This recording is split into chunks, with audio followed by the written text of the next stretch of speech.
क्या कभी भारत का नक्शा देखकर सोचा है कि यह हमेशा से ऐसा नहीं था? ये तो एक बड़ी सी पहेली की तरह है, जिसके टुकड़े वक्त के साथ जुड़ते गए और आज की तस्वीर बनी। तो चलिए, आज इसी दिलचस्प सफर को समझते हैं। 1947 में जब हमें आज़ादी मिली, तो भारत का नक्शा आज जैसा बिल्कुल नहीं था। मतलब ये दो अलग अलग तरह के हिस्सों में बटा हुआ था।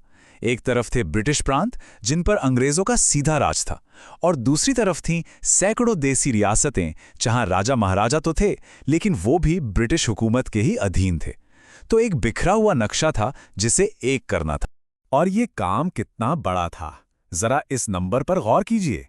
552। जी हां, भारत की सीमाओं के अंदर 552 देसी रियासतें थीं। सोचिए, 552 अलग अलग शासकों को एक देश, एक झंडे के नीचे लाने के लिए मनाना कितना बड़ा चैलेंज रहा होगा। तो कहानी का पहला चैप्टर यहीं से शुरू होता है, इस अधूरे नक्शे को पूरा करने से। ये इन रियासतों को एक साथ लाने की एक बहुत ही मुश्किल लेकिन जरूरी प्रक्रिया थी। देखिए, 552 में से ज्यादातर तो मान गए, पर 3 रियासतें थीं जो अड़ गई। और मजे की बात यह है कि इन तीनों को भारत में शामिल करने का तरीका बिल्कुल अलग था। हैदराबाद में पुलिस एक्शन लेना पड़ा, जूनागढ़ में लोगों से सीधे वोटिंग कराई गई, जिसे जनमत कहते हैं, और कश्मीर ने विलय पत्र यानी इंस्ट्रूमेंट ऑफ एक्सेशन पर साइन करके भारत में शामिल होने का फैसला किया। अच्छा, जब ये सब हो गया तो 1950 के संविधान में राज्यों का एक टेम्परेरी सिस्टम बनाया गया। राज्यों को पार्ट ए, बी, सी और डी ऐसे 4 हिस्सों में बांटा गया, और कुल मिलाकर 29 यूनिट्स बने। पर ध्यान रहे, ये सिर्फ एक काम चलाओ इंतजाम था, क्योंकि अब एक नई और बहुत बड़ी मांग उठने वाली थी। और वो मांग थी भाषा की। देश के कई हिस्सों से, खासकर दक्षिण भारत से, ये आवाजें उठने लगीं कि राज्यों को भाषा के आधार पर फिर से बनाया जाए। ये भारत के नक्शे को शक्ल देने वाला अगला बड़ा मोड़ था। लेकिन शुरुआत में सरकार को ये आइडिया बिल्कुल पसंद नहीं आया। उन्हें डर था कि इससे देश बढ़ सकता है। 1948 में धर कमीशन और 1949 में जेवीपी कमेटी, जिसमें नेहरू, पटेल और पट्टाभी सीतारमैया जैसे बड़े नेता थे, दोनों ने यही कहा कि राज्यों को एडमिनिस्ट्रेशन की सहूलियत के हिसाब से बनाना चाहिए, भाषा के आधार पर नहीं। लेकिन फिर एक ऐसी घटना हुई जिसने सब कुछ बदल कर रख दिया। तेलुगु बोलने वालों के लिए एक अलग राज्य की मांग पर कांग्रेस के कार्यकर्ता पोट्टी श्रीरामुलु आमरण अनशन पर बैठ गए। 56 दिन की भूख हड़ताल के बाद उनका निधन हो गया, और इस खबर ने पूरे देश में एक आग सी लगा दी। और इसका असर देखिए, पोट्टी श्रीरामुलु के बलिदान के बाद जबरदस्त विरोध प्रदर्शन हुए, और आखिरकार सरकार पर इतना दबाव बना कि उन्हें झुकना ही पड़ा। अक्टूबर 1953 में मद्रास से तेलुगु बोलने वाले इलाकों को अलग करके आंध्र प्रदेश बनाया गया। ये भाषा के आधार पर बनने वाला भारत का पहला राज्य था। आंध्र प्रदेश के बनने के साथ ही कह सकते हैं कि एक दरवाजा खुल गया। अब तो जैसे एक बाढ़ सी आ गई।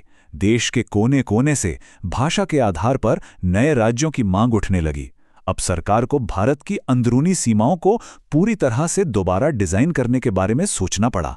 तो इस पूरी सिचुएशन को संभालने के लिए 1953 में फजल अली कमीशन बनाया गया, और इस कमीशन ने बहुत ही बैलेंस्ड अप्रोच अपनाई। उन्होंने कहा, ठीक है, भाषा एक जरूरी चीज है, हम इसे आधार मानेंगे, लेकिन एक भाषा एक राज्य वाला फॉर्मूला नहीं चलेगा।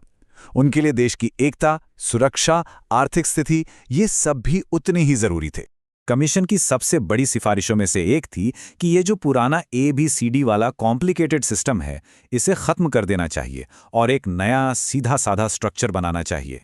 और इन सिफारिशों का नतीजा 1956 में आया राज्य पुनर्गठन अधिनियम, और 1 नवंबर 1956 को भारत का नक्शा पूरी तरह बदल गया। अब हमारे पास थे 14 राज्य और 6 केंद्र शासित प्रदेश।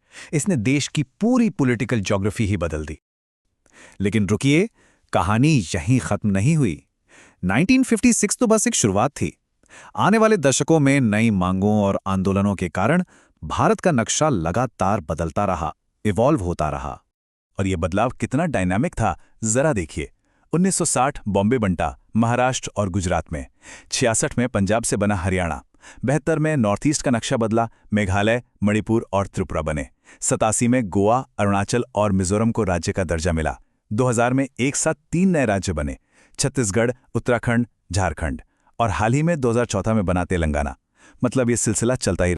सिर्फ सरहदें ही नहीं बदली, बल्कि वक्त के साथ साथ राज्यों के नाम भी बदले हैं। और ये नाम सांस्कृतिक पहचान को दिखाने का एक तरीका है। जैसे जो पहले यूनाइटेड प्रोविंसेस था, वो 1950 में बना उत्तर प्रदेश। 1969 में मद्रास का नाम तमिलनाडु हो गया। वैसे ही मैसूर को 1973 में कर्नाटक का नाम मिला। और हाल के वर्षों में 2011 में उड़ीसा का नाम बदलकर ओडिशा किया गया। ये सिर्फ नाम नहीं बदले, ये अपनी पहचान को रिक्लेम करने जैसा था। तो कुल मिला के बात यह है कि भारत का नक्शा कोई पत्थर पर खिंची लकीर नहीं है। ये एक जिंदा दस्तावेज है जो हमें हमारी एकता और हमारी विविधता दोनों की कहानी सुनाता है। ये दिखाता है कि कैसे अलग अलग आवाज़ों को सुनकर, उन्हें जगह देकर हमारा लोकतंत्र और मजबूत हुआ है। अब देखने वाली बात यह है कि इसका अगला पन्ना क्या होगा।